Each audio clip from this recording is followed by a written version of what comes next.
Hey everyone, this is Kit Cabello with Hard Lens Media. We interview a lot of great guests who come onto our show, and we have a very special interview. Joining me will be my co-host Paul DuPont, but our online interview guest is none other than the content creator of the Bernie Sanders or Why Bernie Sanders video, none other than the great Matt Orfalea. Matt, thank you for joining Hard Lens Media. Thank you, Kit and Paul.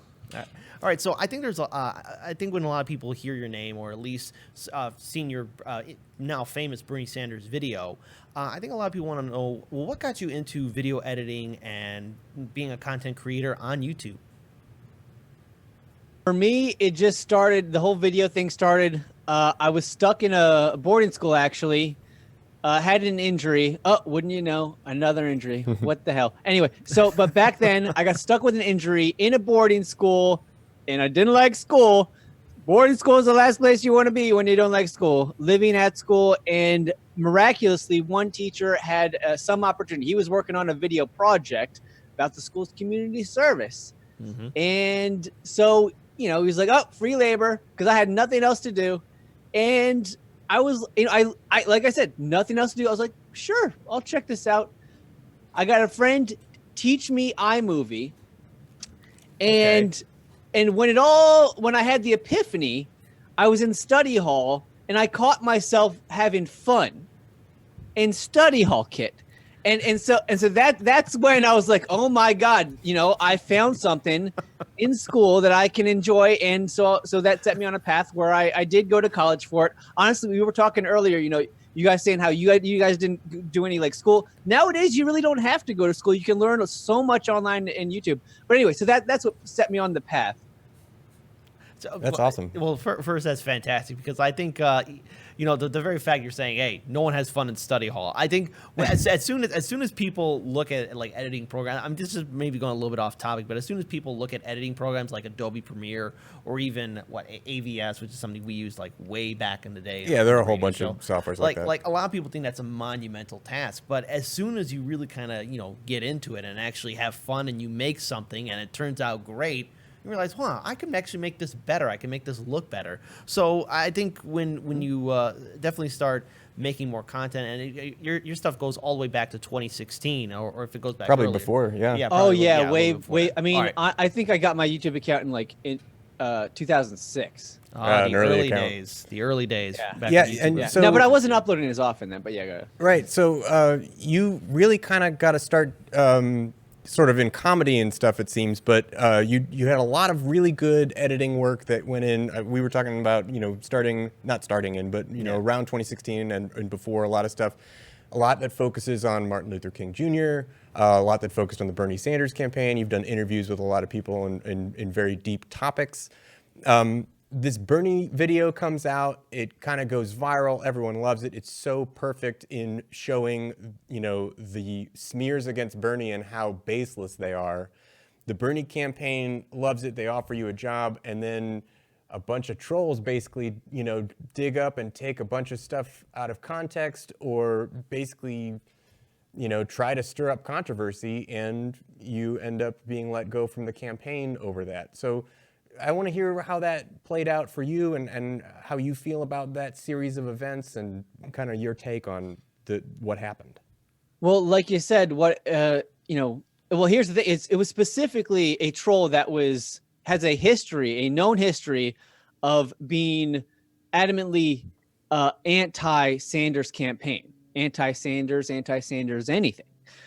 So like, I don't know if you guys ever saw that video of, there was a video that came out, of Bernie in Russia visiting like his sister city with his shirt off. With his shirt off. Oh my God. It was hot out and he took his shirt off. Yeah. Oh my God. He's been to Russia. He was an adult and he was drinking. His wife was there too and everything. Yeah, and he had his sister city because he was trying to prevent a fucking nuclear war. Oh my God. That motherfucker. Definitely a commie. Yeah. So that was actually dug up by this exact same troll. Right. Wow. So they have a history of trying to smear the campaign with stuff that's total bullshit. Luckily, that didn't stick, right? Because it's bullshit, and hopefully this doesn't stick either, because anybody who takes the time to look for some proper context sees that it's bogus. Right. What else can I do for you? Let's see. Oh, but I'll explain. I mean, you guys cut me off anytime, but just to give people an idea of what the situation. So, yes, I started in YouTube in comedy. I think a lot of people started when they get into video work. Yeah, I think you have fun with it. You do comedy. That's well, what I particularly did anyway. the platform was extremely well suited to a comedy sort of outlet at the time in particular. That reason is because it started with a very limited time, and when you have a little bit of time, you got enough time to make a joke. You don't really have so much time to go on an in-depth interview with Noam Chomsky or whoever, which you see a lot of now, which is great. You don't have time for an in-depth hard lens media interview, but we do now, which that's on YouTube good. Back in the day. Yeah, no, there wasn't a lot. That No. was the early days when we were infants. And so what they did is they dug up my old comedy videos, and they were flinging every label under the sun at me: misogynist, sexist, racist, don't like special needs people because I use the word retarded. Oh yeah, you're not supposed to use that word. Yeah, and on and on and on. And I mean, there's a long list. The gay. Oh, I said gay. I used the word gay. Oh no, I called something these gay. These are colloquialisms that, I mean, certainly social attitudes have changed over time towards them. But I thought the most nefarious one was, it seemed as though you're making a video that's almost like a public service announcement about how easy it is for deceptive editing practices to influence what someone says. And you use Martin Luther King Jr.'s speech as an example and get him to say things that he obviously would never have said. Right. And they're like, look at what they made him do. Like, they took you out of context. Well, yeah. Well, okay. So actually, let's look at the bigger picture, because this seems something that we've seen way back in 2016, where Bernie Sanders and his campaign, no matter what they did, were constantly smeared, including his supporters. Let's just remember when in Nevada a while back, there was one Bernie Sanders supporter who picked up a chair, and then corporate media took that way out of context, saying that same person threw a chair when in fact they put it right back down, and then some other random supporter came up to him and gave him a hug to calm him down, and then that was it. So I think really I just want to get your comments on this. What is the real danger with the media and how they basically can destroy someone with or even smear somebody with video content they've done, and then all of a sudden the media can just run whatever kind of narrative they want. Yeah, so unfortunately, you're going to always have bad actors like this. But what really sucks is how the media is all too eager to pick it up. Mm-hmm. So in that instance, I believe it was, I don't know, I don't remember who the original reporter was. They may have even actually been working for PBS or had done work for PBS. Like I said, I don't recall. But the story got picked up by other people. And where the real foul and the real danger takes place is when outlets promote the story without verification. Right. I think Jimmy Dore actually covered it really well in 2016, where he was noticing reporters were just copying what other people wrote and then pasted their own article version, maybe have a paragraph or two that's different. I mean, I call those click, copy, and paste articles, basically. Because if you really take a good long look at smear articles against Bernie Sanders or Tulsi Gabbard or any other progressive, if you read the writing, you'll notice that there's some very shocking similarities between different posts, especially ABC, MSNBC, Fox News, CNN. They're notorious for doing that. So go ahead. Yeah. This particular smear strategy is pretty disgusting on its face even, and it's not hard to kind of get on board with this troll factory basically came after you. But I think for me the bigger question is, do you think strategically the Bernie Sanders campaign is a little too sensitive to smears like this? Like, do you think they could have gotten away with just ignoring it or explaining, look, this guy's being a troll? Or do you think it's sensible? Like, how do you regard the Bernie Sanders campaign now that these events have passed? Yes. So obviously it was a disappointment because I was looking forward to working with the campaign. I'm working solo. I feel working with a much larger team like that. Oh my God, I feel like I could make viral video every week. I mean, so, but anyway, but I don't, let's see, how can I put this? I understand their reasoning, but I think it was a flawed strategy. Now, now they made this decision under a lot of duress, and they were panicking and rushed. The media was calling them for comment constantly. Like at least 3 large media outlets were pushing them for a comment. So that panics them, that rushes them. And to give you an idea of the stuff they were saying, they said this could be a debate question. Oh, So my that's goodness. so you can understand how they'd be panicked and rushed about this. And to be fair, I mean, the campaign obviously has bigger issues than fucking another creative video editor, Right. So I don't want to blow it out of proportion. I think it was a mistake, but I understand there are bigger issues that they're tackling. Wall Street, big insurance, big pharma, Right. military industrial complex. Matt Orfalea ain't really on, doesn't really make the list of priorities. Don't really match up. But that said, I still think you could have taken. They didn't even take a full day, guys. They didn't even take a full day. I was talking to the campaign over the phone about. I was handling it, and what I think is the best way to do it. I was just responding on Twitter directly to the troll, and they're saying, "Oh, racist! Look at this repugnant racist video," and I'm just like, I hope these videos don't offend you. And I send the other dozen MLK's videos I've made since then, which I'm actually proud of, and those ones actually got attention. They're great videos. Yeah. Thanks. But then the campaign calls me up and they want a response ASAP, and I'm like, okay. I'm like, how about this? Let me write you up a response, and then we take then a detailed response, and then we go through it and see if this really is so bad. But what happened was, got leaked to the press published it, knowing it was a rough draft. Obviously the press doesn't give a fuck. So there goes. So my resignation is published. We never actually had a chance to look through it and go over it. And even then, this was a rough draft. This was written immediately, like as this was going on. And like I said before, there's a long list of things they're attacking me with. Everything under the sun, every label under the sun. So I even at that point, I still hadn't had time to address everything. So these are the conditions that this decision was made, and that's what's upsetting to me. I think it would have been wise to at least take a goddamn day. I think it would have been a smart move to do, especially in this day and age where anybody can be smeared. I mean, look what happened to Bernie Sanders in 2016. I mean, the Washington Post in one day, I keep saying this, did 16 negative articles about him, and this was during the high point of the DNC convention. So what really caught my attention, though, especially one of your recent works, is where you had a lot of progressive content creators from Jimmy Dore, Nico House, and numerous other people who were just basically, you were explaining, I'm sorry I'm misogynist, sorry I'm sexist, sorry I'm a racist. So, because this was basically your response to how the media was treating you, and then eventually, I guess, in some ways, Bernie Sanders' campaign was how they let you go. Really, what can you tell us the process that you took in regards towards getting all those different content creators to be part of your video? Yeah.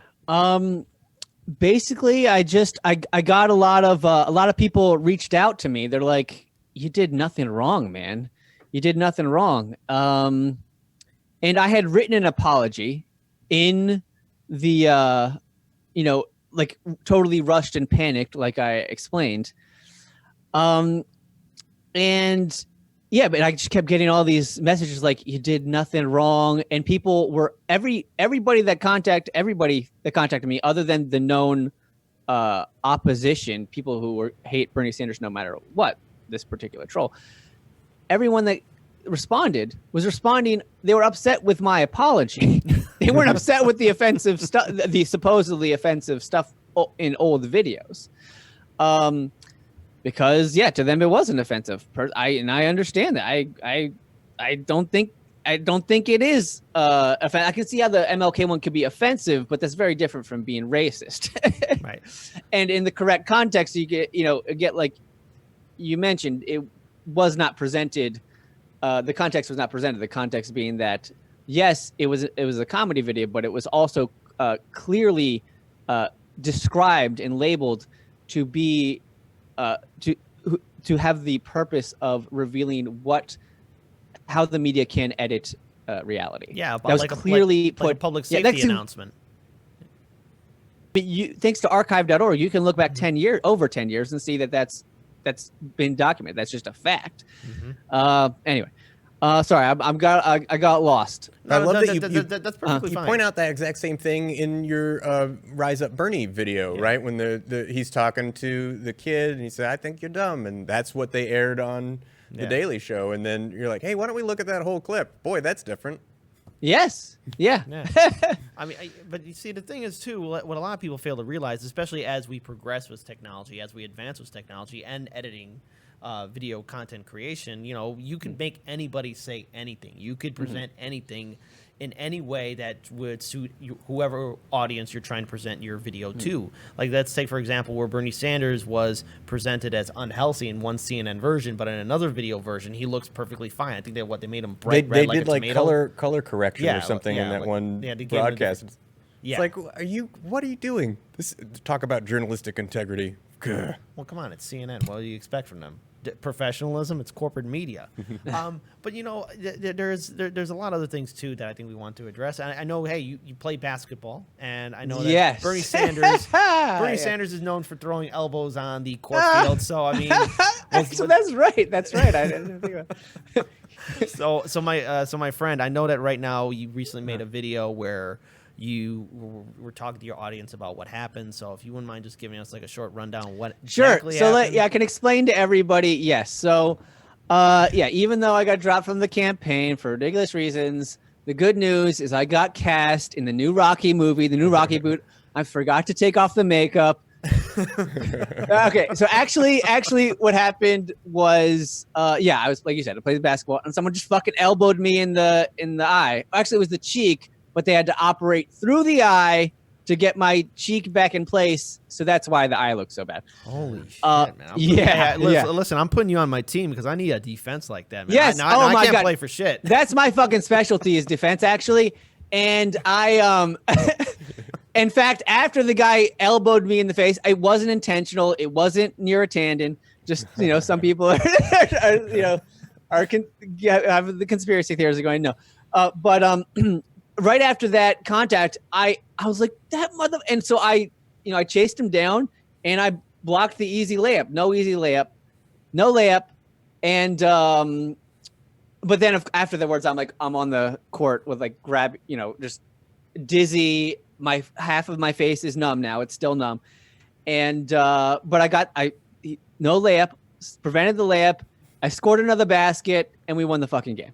So you're able to win the game with basically a broken cheek. Yeah, I guess as to line up the whole thing. There was that one basketball player who wore a safety mask, a plastic safety mask in every game. Rip Hamilton. Yes, there we go. Him. Yep. I would advise to have that. That way on the field, I may have to do that. You, man. May have to do that in the future. Wearing a Jason mask.